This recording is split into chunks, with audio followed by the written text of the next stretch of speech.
Hey, peace and power, family. This is your brother Shakem. I'm in Akhet. Right back at you once again. Most definite. Hey, man, I got some good things to talk about today. First thing on my radar is a young lady by the name of Candace Owens. A lot of you are familiar or have been familiar with Candace Owens due to a movement that she called Blexit. Blexit actually stands for the term Black Exit. In 2015, Candace Owens, though, she was a very, I would say, anti-Republican. She was anti-Tea Party. She was pro-social justice. She was a fighter for black people. And all of a sudden, Candace Owens made like a 180-degree turn. But in 2015, keep in mind, Candace Owens founded a website called Degree 180. Now, in 2015, she wrote some very incendiary things about Republicans. Some have questioned her intentions, even I have. I mean, how many people do you know that start off as being anti-Republican, anti-racist, anti-sexist? How many people do you know start off like that and then within a matter of a year turn around and all of a sudden they're backing white supremacists in the Republican Party? They're not denouncing Klan activities. They're not denouncing some of the most egregious things that we've heard come out of the White House and the most incendiary language. How do you actually go from being a social justice warrior to a YouTube sensation that all the white supremacists love? So we're going to look at that a little more. But in 2015, she actually wrote a column criticizing Republicans and actually calling them things like batshit crazy, talking about the Tea Party. She had that the good news is they will eventually die off peacefully in their sleep, she hoped, and then we can get right on with the obvious change that needs to happen immediately, right? So with these things, she's actually saying that, hey man, the Tea Party needs to die off, the Republican Party needs to die off so we can have social justice change. How did 2017 Candace Owens turn around and become prominent in the pro-Trump circles and launching a Red Pill Black website and a YouTube channel that is so pro-Trump, pro-Republican?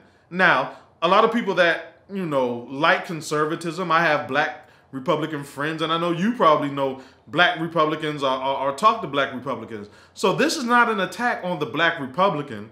What we're saying is that how in the world does somebody embrace a party that uses this type of rhetoric and refuses to denounce it? Now you might say, hey, Shakem, you know, why are you on this type of rant? What point are you trying to get? So the point I'm getting at today is this. Candace Owens, from me to you, brother to sister, black man to black woman, whatever you want to call it, from me to you, you cannot encourage black people to leave the Democratic Party and then invite them to come into a house that is full of Klan members. No, Candace Owens, let me repeat that again, sister. There is no way that you can advocate or call for blacks in the Democratic Party who are already catching enough hell from white liberals who trying to control their lives. And like, I mean, I get it, Candace. They are on a plantation and I'm glad to be off the plantation. But nevertheless, how can you invite them on another plantation that has open white supremacists campaigning and you have the commander-in-chief who uses such language that incites the ire and the rage of white supremacists? How can you invite black people to that? We don't want to go to that. So what you need to do is actually have a Clegxit. Guess what Clegxit means? Clegxit means a Klan exit. So before you can invite black people to the Republican Party, you need to have a mass denouncing of white supremacist ideals, language that is used to hype up white supremacists, all these Klan rallies and unite the right and all of this stuff that they're having. You need to be able to denounce that stuff before you can have black people come and join the party. Now, in October of this year, 2018, That's when Candace Owens actually started the Blexit movement. Now, she had Kanye. I didn't stutter when I said that. Kanye West help her out. She said, Kanye West help her out, get the logo, and he was actually being utilized in a manner to help to put forth the ideals of her political agenda. Kanye West turned around and said, no, no, no, no, no, no, no. You're not going to use me for this. He ended up leaving. Good job, Kanye. Don't allow yourself to be used by someone who just wants, to utilize your voice for political gain. Good job, Kanye West. Now, but back to Candace Owens. Unfortunately, though, on October the 31st, 2018, there was a trademark infringement. And unfortunately, Blexit actually belonged to a Minneapolis nonprofit founded in 2016 that's developing a black-led credit union. So she was unable to use that, but now they're using a hashtag that's called Walk Away. Now, I want you to hear something from Candace Owens. This will kind of give you an understanding of her ideals. So just listen, follow this. The black vote is going to become the most relevant vote in America by 2020. We're already seeing a major shift. Men and women. Men and women. Why is that? Why do you think that? It's just the conversation is different. I actually think digital media has allowed for this. For so long, we were sort of trapped, and we saw the version of society that CNN projected towards us. That's sort of what was being played in our households. Now we have social media. Now they're hearing voices and different ideas and people that are combating sort of the wrong facts that are coming out of their TV screens. And they're seeing people like me who popped up on YouTube with a different version. Right. And I am seeing so many black people pop up on YouTube, on Facebook, on Twitter, using different hashtags. There is going to be a major black exit from the Democrat Party, and they're going to have to actually compete for their votes in 2020. And when Donald Trump was running for president, famously, he said, what do you have to lose? And he was correct. We had absolutely nothing to lose and everything to gain, and we are gaining it. Candace, you grew up in a Democratic family. That is correct. You were telling me during the break, you said, I did grow up to think that Republicans were racist. I did. Republicans were. Why did you decide to switch parties? Why did you become a Republican? It wasn't a why. It was just understanding that racism, especially while Donald Trump was running, was just being used as a theme to trap black voters. You couldn't deny it. This was a man that was celebrated by the left. He was loved by the hip-hop world. Every song that I listened to growing up celebrated Donald Trump and Mar-a-Lago. He was the goal. The second he decided to run for the president, he was announced as a racist. And they did studies on who's watching The Apprentice. He was through the roof when it came to minorities, blacks and Hispanics. We loved him. That changed. Leslie. Okay. I mean, it sounds fair, right? I mean, when you really look at it on the surface, what they say is not necessarily a bad thing, right? If you just look at it from a standpoint of just having black people walk away from the Republican Party, it sounds wonderful. If you listen to it from that perspective, I'm pretty sure nobody would really have that much of an issue with what she's saying. The only issue comes in when we start trying to really figure out, what does she want us to walk away to? Where are you leading us? You're leading us into a lion's den, a den of racists. So, I want you to hear something that a brother said at one of her meetings. It's very interesting, and the brother talks about his experience on the plantation and where he's walking away to. And I want you to kind of feel where this thing kind of is heading to. Watch this clip. Yet, I've been trying to look into Black Lives Matter and discover what the movement's really about. I used to support it, but then recently I've been doing research. I'm learning that their movement is funded by George Soros. $33 million. Yeah, he was a white liberal who's not really our friend. And then also I looked on the Black Lives Matter website and I saw that instead of saying history, it says her story. They literally changed the word. They mention gay people, they mention women, they mention non-binary. They say nothing about straight black men and nothing about straight black fathers in the household. So it's like, I'm trying to figure this out because it's like, this is the thing I've noticed here, even in Stanford. It's like people, could get mad at me for saying this, but my thought is like, there's not a lot of straight black males here. There's not a lot of straight African American males here. A lot of them, I'm cool with gay people. I'm cool, I'm not homophobic. I'm cool with gay people.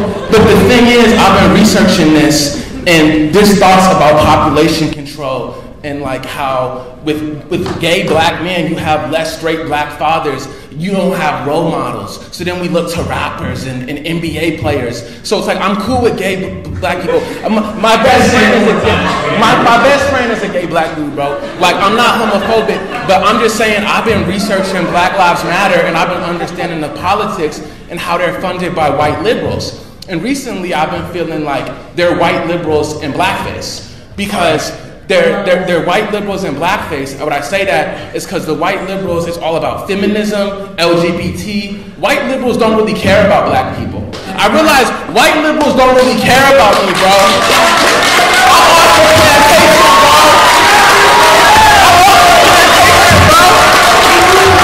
I escaped the plantation, bro. I'm empowered. They don't want me to have power. They want to keep me dependent. But I'm realizing this. They put white liberal ideas, LGBT, women, non-binary, white feminism, all that Hillary Clinton stuff, put it in blackface. Because if we say it, it's going to be too crazy. But in Black Lives Matter, it started by 3 lesbian women. It started by 3 lesbian women. It's not really supporting black families. My question is, what do you think that has to say about the movement that they don't mention anything about black fathers on the website? Okay, I understand you're off the plantation, bro, and I applaud you for leaving off the plantation. And I think a lot of us need to leave off the plantation. And he's right. In a sense, Black Lives Matter, they do not embrace the black male and the family structure. They don't necessarily embrace that, right? They don't embrace a lot of the ideals of the family unit. I mean, we totally understand LGBTQ and their rights. We totally understand that. Most of us understand what they want, what they're fighting for, their recognition. Most of us, we understand that, right? We totally get it. Nevertheless, you can't leave out the black family unit and how the black family unit has to be intact too if we really want to see social justice and social change. So he is right in a sense that we are leaving out the most critical part in society, which is the black family unit and the black family structure. So he's right, but however, when you dig deep and you peel back the layers, all he's doing is saying, I left the plantation to go and what? Celebrate with racists. That's where we have the ultimate problem.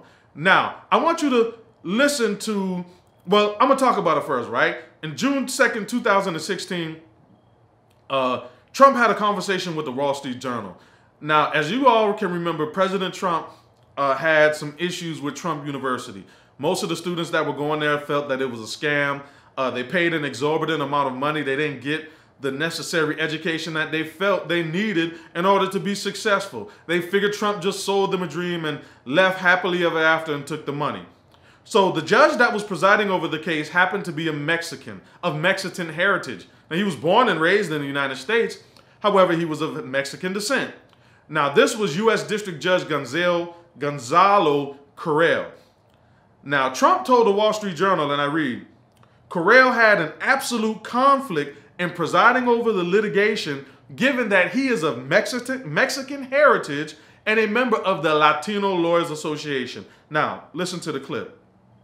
When Hillary Clinton says this is a racist attack, and you reject that, if you are saying he can't do his job because of his race, is that not the definition of racism? No, I don't think so at all. No? No, he's proud of his heritage. I respect him for that. You're saying he can't do his job because of it. Look, he's proud of his heritage, okay?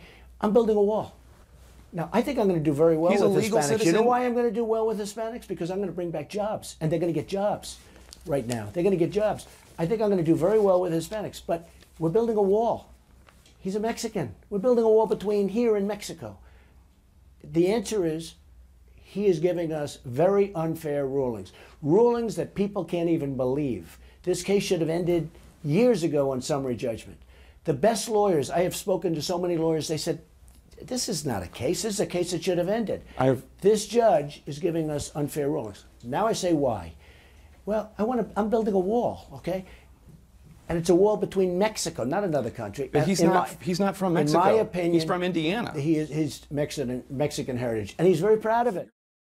Okay, now, so you're trying to tell me that a president can actually use that type of language and that sort of analogy that just because someone is of a certain race that they can't judge fairly a case that you're, the defendant in, something is wrong with that. And it's that type of language that is not going to draw black people into the party. I don't care how much you scream Blexit or use the hashtag walk away, you will only get a small percentage of black people that buy into that philosophy because of the rhetoric that is used. I mean, just imagine if he was black. So what you're gonna say, okay, I got beef with another black person, so a black person can't judge me fairly in any sort of litigation because they're black? See, this is the problem that we have, Candace Owens. That's where we fundamentally come into a disagreement. You got to start calling out racism. Another racist, Arthur Jones. Arthur Jones was a Republican candidate running in the Illinois' 3rd Congressional District in the United States House.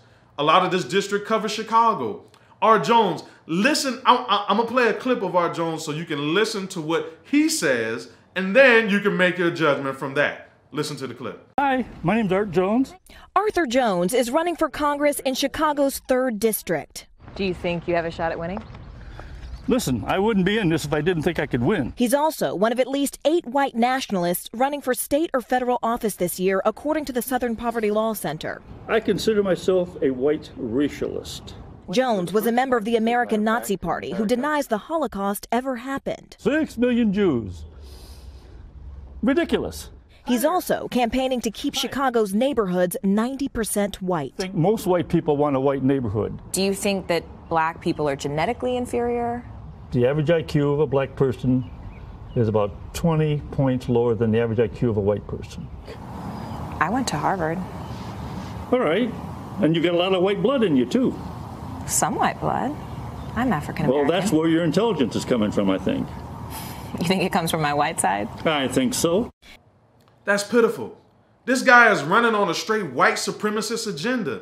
And you mean to tell me you want black people to embrace that? How is that feasible? What is the feasibility of you getting black people to walk away from a Democratic Party right now that treats them like garbage, takes their vote for granted, and then you want us to walk away to this? No. Candace, if you want us to walk away, we have to walk away to a system that is going to build black people as a whole, that's going to build our families, that's going to build our communities. We love your voice, sister. You have a powerful voice. You're very articulate. You're very smart. You're very bright. And we love you. But we just want you to understand fundamentally that the old you is what we actually need to be fighting on behalf of black people. And if you're going to join the Republican Party, you need to make sure that you're holding them accountable. That's what you have to do. Hold them accountable. Now, look at Michael Williams, Georgia. He has a video of him with a doggone deportation bus. He was a candidate for the governor of Georgia. Watch this clip. You'd be amazed at what they talk about, what they do. Hi, I'm Michael Williams, and boy, do we have some exciting news to you. We have our bus tour ready to go, but it's not going to be one of those pansy political bus tours. We've got the deportation bus. That's right, you heard me, the Michael Williams deportation bus. If you want to find out where we're coming, go to deportationbus.com. We're going to implement my 287G deportation plan that's going to fill this bus with illegals to send them back to where they came from. We're not just going to track them and watch them roam around our state. We're going to put them on this bus and send them home. Go to deportationbus.com and find out where we're going to be. See you there.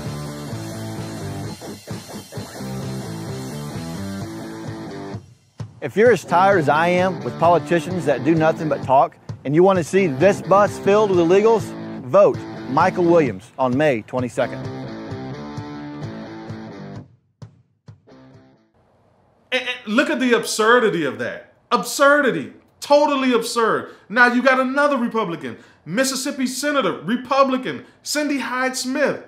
She has one of her supporters with her.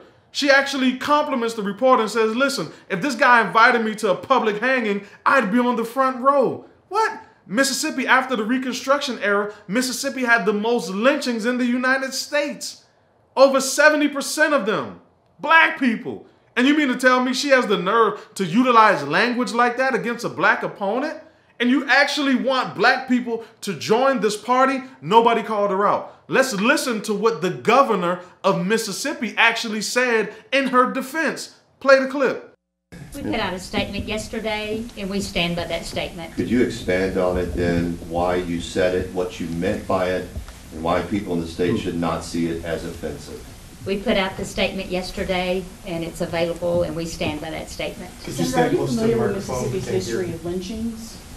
I put out a statement yesterday, and that's all I'm going to say about it. Governor You mentioned that it shouldn't be viewed with a negative connotation. Could you at least explain how it could be yesterday, and we stand by the statement, and that's all I'm going to say about it. Is that phrasing in your everyday lingo, in your vocabulary? Do you use I put out a statement yesterday. Governor, you appointed her as a United States Senator. You have a huge black population that are looking for answers on why she used that kind of language. And you have worked to try to make it known that Mississippi no longer has that past. When you're hearing her say, I put out a statement yesterday, and that's all I think she is, she's certainly addressing the fact that she has put out a statement. I can tell you all of us in public life have said things on occasion that we could have phrased better. When you make as many speeches as we do in public life, that does occur. But I know this woman, and I know her heart. I knew it when I appointed her. I know it now. She meant no offense by that statement. There was nothing in her heart of ill will. Now, in a political campaign, people can make anything you say what they want it to say. They can spin it. They can go on social media and accuse you of all sorts of things. Governor, she feels certain that, I believe, I won't speak for her, but that her statement spoke to it. Absolutely, we have been sensitive to race relations in this state. I brought the President of the United States here to open the Civil Rights Museum. And African-American leadership that would fail to even come to the event because the President of the United States was there. Today I talked about the genocide of over 20 million African-American children.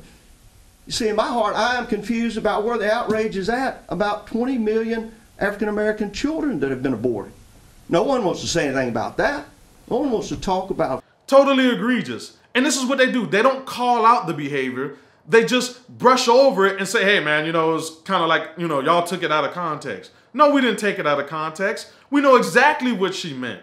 This is the type of rhetoric that must be denounced, Candace Owens. Now, let's look at Don Yelton, North Carolina, a GOP precinct chair, Buncombe County, North Carolina. Listen to what he said. I'm gonna let you watch the clip, but he actually called blacks lazy, right? He was on the Daily Show doing an interview, called blacks lazy. Play the clip. If it hurts a bunch of college kids that's too lazy to get up off their bohunkus and go get a photo ID, so be it. Right. If it hurts the whites, so be it. If it hurts a bunch of lazy blacks that wants the government to give them everything, so be it. Once again, here we have it again, the racist mentality of the GOP. We have to start calling out this type of behavior. We have to. Candace Owens, you want us to come to a party? We can't come to this. I can't come to this. I can't send my children to this. It's not building what we need. We need black wealth. It's not building black wealth. I don't care how many stats you talk about President Trump with job creation with the black community. When you have people that are a part of a party like this, we can't join that. Ain't no way. Why would you even want to call somebody into a burning house? Even Martin Luther King Jr. was upset because at the end of his life, he felt that he integrated his people into a burning house. Candace Owens, that's essentially what you're doing. Listen to, I want to play a clip of Marilyn Davenport. It's an email. She was an Orange County GOP leader. This is what, let me play this clip so you can get a better understanding of what she did. This is what Ms. Davenport forwarded President Obama's head on a baby chimp's body, a mother and father chimp sitting beside him. And above it, the text says this: now you know why, no birth certificate. County GOP Chairman Scott Baugh was one of the people who got that email. He says he replied to the email telling Ms. Davenport it was, quote, dripping with racism and in very poor taste. Well, by Saturday, the Orange County Weekly had the email itself. The paper says Ms. Davenport declined to comment on it. She did, though, send an email to fellow party Central Committee members calling the leak cowardly. The email a joke and the fuss over it all, much ado about nothing. Quote, I'm sorry if my email offended anybody, she writes. Notice the if it offended anybody. She goes on, I simply found it amusing regarding the character of Obama and all the questions surrounding the origins of his birth. In no way, she continues, did I even consider the fact that he's half black when I sent out the email. In fact, the thought never even entered my mind until one or two other people tried to make this about race. Horrible. She said she didn't even consider the fact that he was half black when I sent out the email. Purely racist. They deny it. She's unapologetic. You cannot allow your people to be fooled, Candace Owens, into integrating into a burning house. The house is already on fire, sister. You got to get out the house. And if you're in the house, you need to do like Jesus did, that they say in the Bible, and turn over the tables and drive out the money changers. Because other than that, you're not going to get the results that you're looking for. Other than if you're looking for a paycheck, then you're probably going to get that. If you're looking for YouTube likes and things like that, you're probably going to get that because the GOP actually needs more blacks to promote that agenda. But like I said, I don't have a problem with you promoting an agenda. Just make sure that you're not misleading the people. The same thing goes for the Democrats also. The ones who like to bring the white liberals into the churches and actually use their racist ideologies to promote so-called liberalism. Listen, this is 2018. It's time to put up or shut up. Black people, we have no allegiance to any party. We do not wear team jerseys. It's team black people when it comes to our agenda, when it comes to things that we need to do. Let's ride for the community. If Trump wants to do something for the community and it's going to benefit us for that one time, I'm going to roll with it. If Hillary Clinton wanted to do something for the community one time and it's going to benefit, we'll go with it. But make sure your allegiance is to agenda first. That's it. We have no friends in this game. It's been proven. All we have is an agenda. Stick to the agenda. We'll roll. I love you people. Peace and power. This is your brother Shakem. I'm in Hotep Akhet.